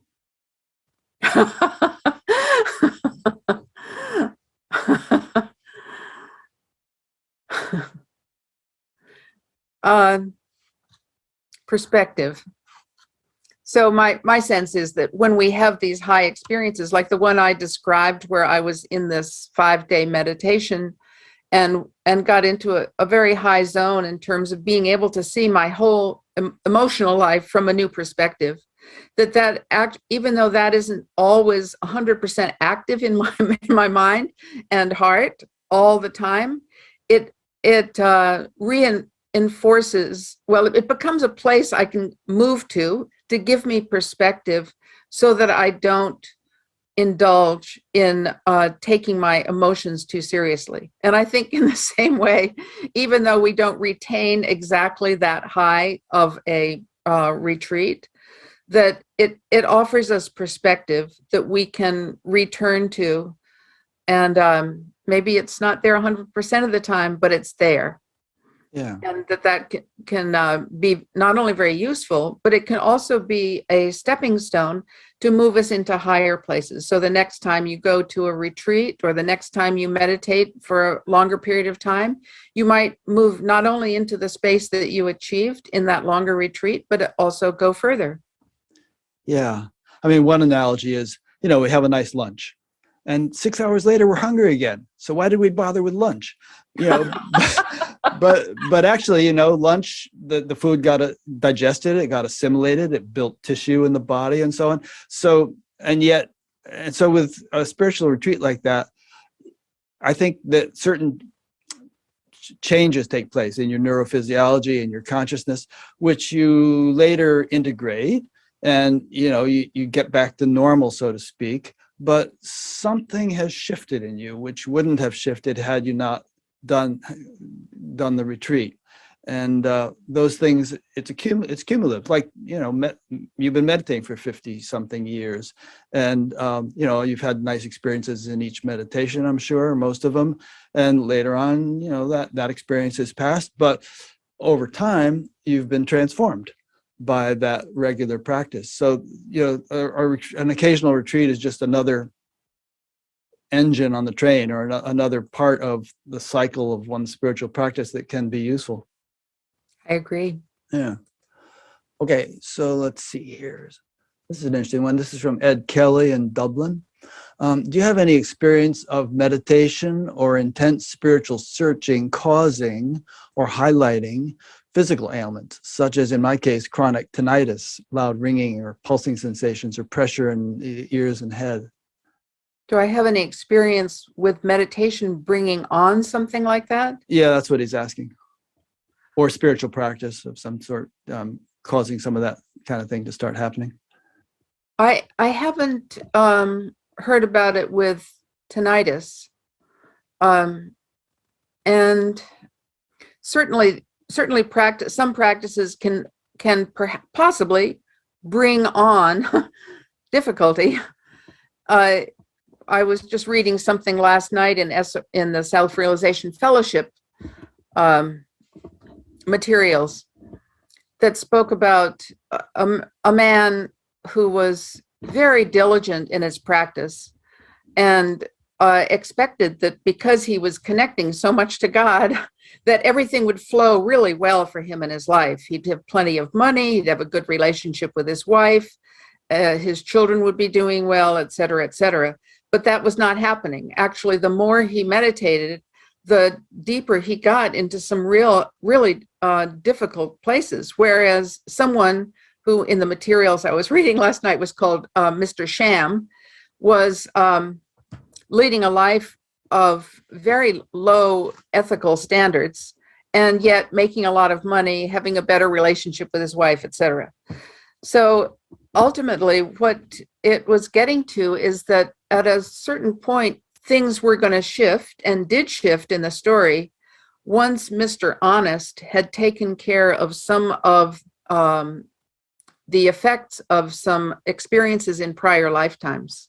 That's not to say that he was being punished by things not going well in his life, but more to say that there was a balancing going on in his life. And at a certain point, he turned the corner on that, and basically, his karma shifted so that things did start going well. And the same happened for Mr. Sham, because his bank account, karmically speaking, went the other direction. And at a certain point, things turned really bad for him. So I'm not saying that your tinnitus is a result of bad karma from a previous lifetime, but just to say that there are a lot of different threads that can come in terms of impacting our daily life. Some of it is aging. Yeah. So, maybe Ed used to be a rock and roll drummer or something, but Yeah. But so obviously something like that you want to have checked out by a doctor. But there are, hearing inner voices, not inner voice, inner sounds and ringings and stuff like that are sometimes considered symptoms of Kundalini activity. One can read up on that. There are books. You read Gopi Krishna or Joan Harrigan's book that I was just talking about, and there are explanations like that. But you make a good point about why sometimes people who are leading hedonistic or unethical lives seem to be the ones with the big yachts and everything's going well for them, and others are leading a good life and things aren't going so well. And I think your explanation of the eventual karmic repercussions is a good one, if people believe in that kind of thing. Yeah. Just as a little aside here, Rick, one of the things that was to go back to our conversation about the more reductionist model versus a more expanded model, mm-hmm. in psychiatry, that 62%. This comes from the Pew Charitable Trust, which is generally a a very trustworthy organization for their research. And they say that 62% of people in the United States believe that after death, they either go to heaven or hell or some other place. Go somewhere, yeah. Yeah, but 62% basically means that there is a recognition that there is consciousness that survives death. Yeah. Because how else could you go to heaven or hell, right? Right. In that, and I didn't see anything, on that page that said how many Americans believe in reincarnation. I don't think we're there yet. It's many do, especially anybody who's gotten into yoga and that kind of stuff, I think. But if you look at around the world, there are some statistics that say basically it's over 50% now of people who do believe in reincarnation throughout the world. Mm-hmm. So bringing this in then, when we look at questions around diagnosis, can be impactful. And in Brazil, they definitely say, some people who become psychologically deeply unbalanced may be in the process of balancing something that happened in a previous lifetime. Yeah. So it's not that that's the only way to diagnose, but that's one thread that we can bring in for any kind of diagnostic, whether it's physical or emotional.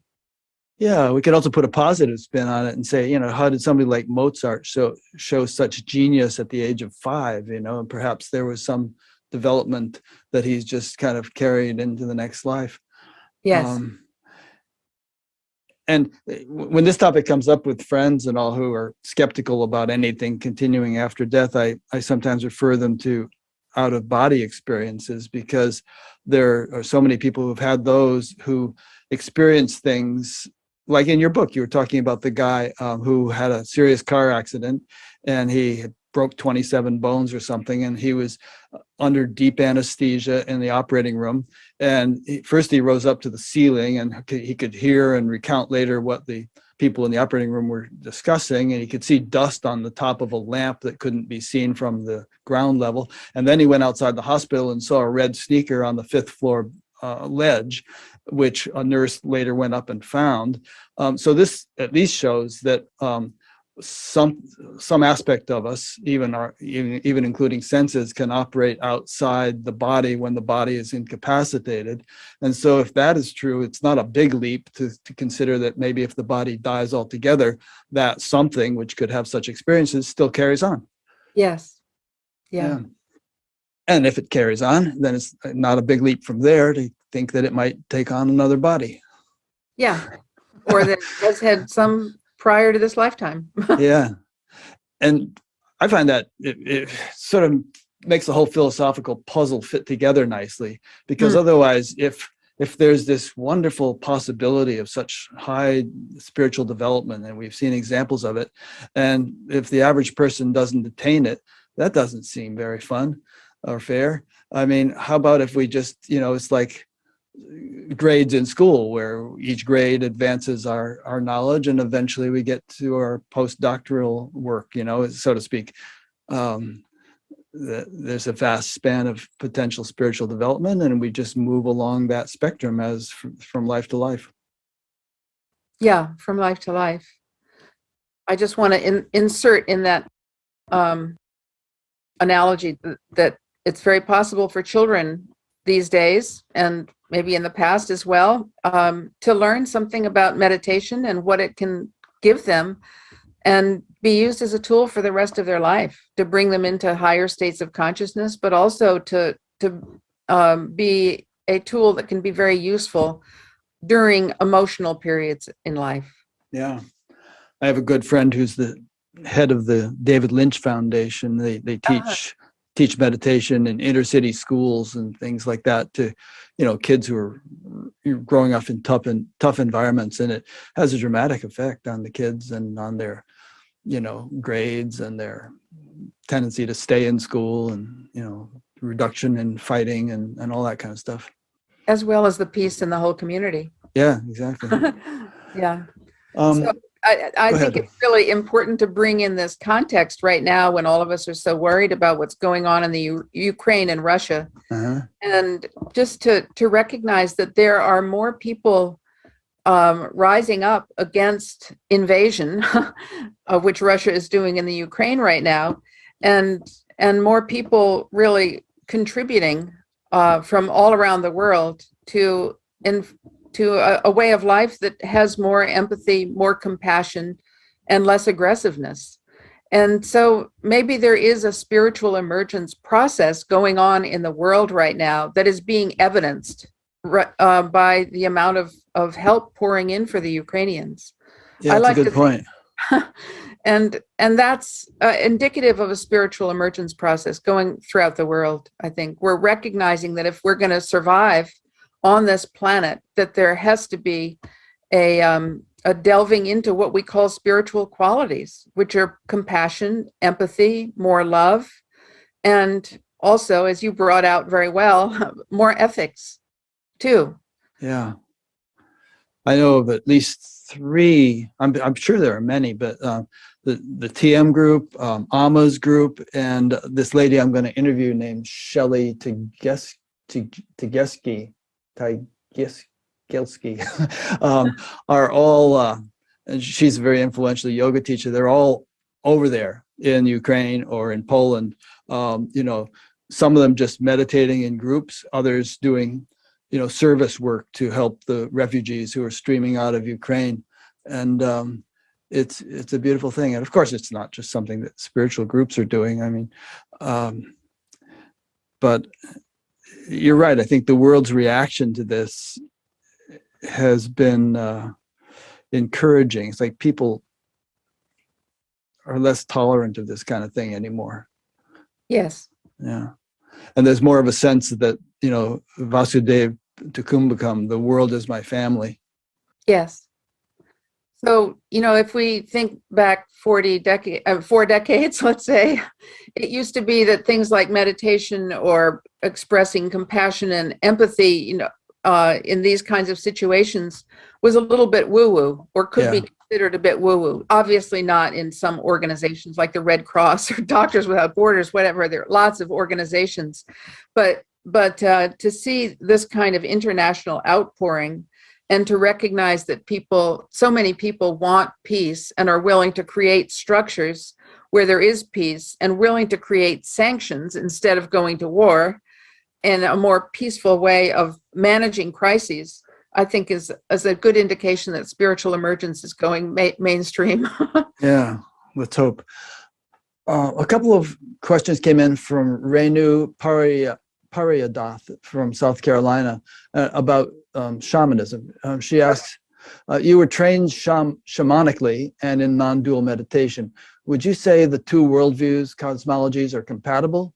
Is shamanic journeying the same as meditation, or is it more a method of channeling? Where is the knowledge coming from? From the self, capital S, or from another higher being outside the self, capital S? That's a big question. Thank you for asking. It's a really interesting question, and I actually have friends where we've had discussions about this same thing. We were looking at it more from the point of view of, is the goal the same within shamanic work and the meditation work, especially moving towards non-dual awareness? And so I'll share a perspective. I'm certainly not saying that I'm the authority on it, but from my perspective and my experience with shamanism is that there's obviously a very strong connection to the natural world and to those beings that are associated with the natural world. And it's a very rare shaman who has moved into the context where they have really cultivated non-dual awareness. That's my personal experience. So as far as I'm concerned, the people who are identified in the shamanic culture as shamans and leading more being leaders in a culture that is more oriented toward shamanism can be wonderfully compassionate, empathic, loving, wise beings. And certainly we have a lot to learn from them right now in terms of how do we live on the earth that is not that shows interdependence with the earth. And interdependence is a big, long, mouthful kind of word, but in shamanism, we feel very strongly our connection to everything that belongs to the earth and all of its creatures, no matter if they have 4, 2, or no legs, whatever they have. So all of that is important. And within the traditions that I studied in, there's also recognition of the higher beings and higher forces that aren't necessarily part of nature, but are part of the divine, for instance, Tankachla. But I would say that in the more Eastern traditions, there isn't as much emphasis put on the association with nature. It's certainly not demoted to something that's insignificant by any means, but it doesn't have the same significance as you find in the shamanic cultures. And the notion that we can move into a transcendent space that is in some ways independent of the physical body and thus independent of nature to some extent, that has not been as strongly developed within the shamanic cultures. So it's not to say that one is better than the other or one will take you further than the other, because I certainly know people who are shamans that have developed an extraordinary high consciousness. And I know people who are in the Eastern traditions who will feel most dedicated to Divine Mother. And Divine Mother oftentimes represents for people nature itself, or the manifestation of spirit in form. So I don't think it's helpful for us to really put them against each other and compare them as if we're going to find huge differences, because you can find huge similarities depending on who it is that you communicate with as shamans or as leaders in the Eastern philosophies. Perhaps some kind of hybrid would be a healthy thing. I was at a conference one time and there was a non-dual teacher up on stage, and somebody got up to the mic and started talking about the environment and how important the environment is and what we do about it and so on. And the non-dual teacher was like, oh, the earth is just a speck of dust. It doesn't matter what happens in the big picture of things. And, so there can be this sort of dismissal of relative considerations as being Maya or, beneath our concern and so on, which I feel is half-baked in my own personal opinion, and that we can have both and should have both. We can have our non-dual realization at the same time, be full of compassion and concern for all beings. That doesn't have to be either or. I like your story, Rick. I agree with you. I agree with you very much. There's another question from Renu here, which is along those lines. She says, is it okay to practice shamanic journeying and also regular non-dual meditation? I ask as someone who had a transmission once from journeying, but now I have a daily meditation practice and I am nervous to put on drumming music and journey as it is so different from my mantra practice. What are your thoughts on and your experience in balancing these two practices? A great question. I had as my first teacher, Suzuki Roshi, who was, again, the abbot of a Zen Buddhist monastery. And I felt like being as much in tune with him as possible would assist me to move as far as I could go. So I didn't want to split my attention from my dedication to all that he could possibly offer me.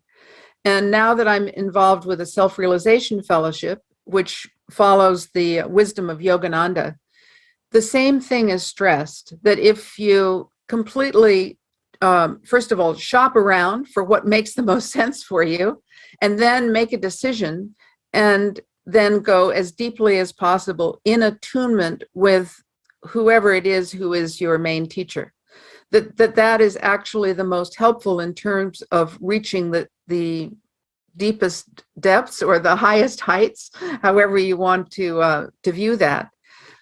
But at a certain point, I think when people haven't yet decided who it is that they want to follow or what particular philosophy they want to follow, that there can be a kind of mingling around or shopping around and comparing which one works at any particular time, which is totally fine. In fact, very necessary. We have to engage our mind and our discernment to understand and recognize what way do we want to go. But I think this is not particularly you, but there are some people who are really, doing a YouTube guided meditation from one philosophy and then shifting to going to a shamanic practitioner in the afternoon and then going to a different kind of teacher in the evening, just in one day, visiting and participating in several different traditions. And of course, it can be enriching, just like taking a course in comparative religions can be enriching. But at a certain point, where are we going to reach the depth if we are distracted by several different philosophies? I hope that answers your question. Yeah. There's that old saying of digging one deep well rather than 10 shallow wells in order to hit water. But then you might also say, well, how about using several different tools to help you dig one deep well? And I'm reminded of Nisargadatta Maharaj, Renu, who, as you probably know, is pretty non-dual dude. But, at the end of his discourses, someone would get out a harmonium and he'd get out the cymbals and they'd have a big rousing bhajan session, and or Papaji, who would prostrate on the floor in devotion to Ramana Maharshi, to a picture of Ramana every day, and or Shankara, who said that the intellect imagines duality for the sake of devotion, and wrote beautiful devotional poems in addition to all of his profound Vedantic expositions. So, teachings can be very non-dual and yet very kind of devotional or exploratory of subtle realms at the same time, and not dismiss those relative considerations. Okay, so we're roughly almost at the 2-hour mark. So do you just kind of scan your mind at this point, Emma, and is there something that's important to you that we really haven't mentioned at all that we should cover a little bit? Obviously, something like this is just a little taste of all of your work, and there's plenty. I'll be linking to your websites, and there's plenty that people can explore, and you have books, your books they can read, and so on. But is there anything more we should give them right now? Well, I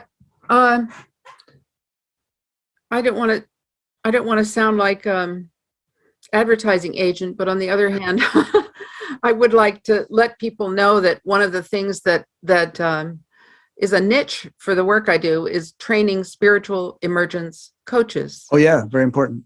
And so it's a 2-part training program. The first part is an online series of 5 webinars that goes over 5 weeks, plus meeting twice live to talk about what's being learned.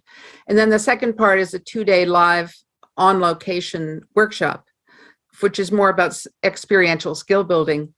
So the reason I do this is not to create more people who are invested in woo-woo, but really to assist there to be throughout the world, in other words, internationally, more people who are trained to recognize what spiritual emergency is, what spiritual emergence is, how can we assist people who want to move into higher states of consciousness, how can we assist them to do it in a safe way, and those people who have fallen into a spiritual emergency, how can they get the care that they need? So the spiritual emergence coaches are much more trained than most conventional healthcare providers in order to recognize a spiritual emergency and offer teamwork to assist anyone who's managing a spiritual emergency. And so having them available online and readily accessible can be a tremendous benefit internationally, because so many healthcare providers don't have the training. So I invite you all to take a look at what we offer there. And we do offer 5 different free courses. One of them is Spiritual Emergency, What Is It? And Steve Taylor, who authored the book, The Leap, and did a lot of research on what causes spiritual emergency, also gives a talk that's for free on spiritual alchemy. And it's a lead-in. So those of you who are really interested in going further and possibly becoming a spiritual emergence coach, not only to be more secure in yourself, managing your own spiritual emergence process, but also to help others, we invite you to participate. And we've got one of those series of 5 online webinars starting tomorrow. Oh, and today is March 6th, 2022. So person can still sign up for that.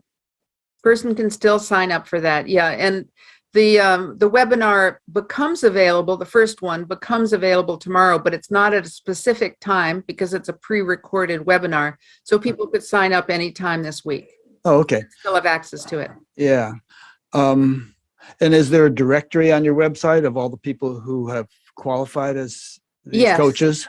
Yes, you can go to imhu.org. Mm-hmm. Just think I'm human, the first 4 letters in I'm human.org. And then in the main index, you'll see about coaching, and it'll take you directly to the directory rather than give you a long URL. Right. And I'll link to that on great. On your page on Batgap. Okay, thank you. Okay, well, it's wonderful work you're doing, and it's multifaceted. I mean, you've done so many interesting things in your life, and you're still doing it. You're bopping around the world. You're going to England in the summer or something, and probably still taking trips to South America. So now that the pandemic has lightened up, I hope to be getting back to Brazil too. Yeah. So it's really been wonderful to become more acquainted with you and with your work, and I'm happy to have made you more made more people aware of what you're doing. I think a lot of people will benefit from it. Thank you, Rick. It's been a pleasure to be with you. Thank you so much for inviting me to be interviewed by you, and it's been a pleasure to converse with you too. I'm just noticed how we see so many things from the same point of view. It's been a pleasure to be with you and your audience. Thank you. Thank you. So thanks to those who've been listening or watching, and visit batgap.com if you wish, and check out the menus, and I will or subscribe to the YouTube channel if you want to be notified of new interviews as they're posted, and we will see you for the next one. Talk to you later.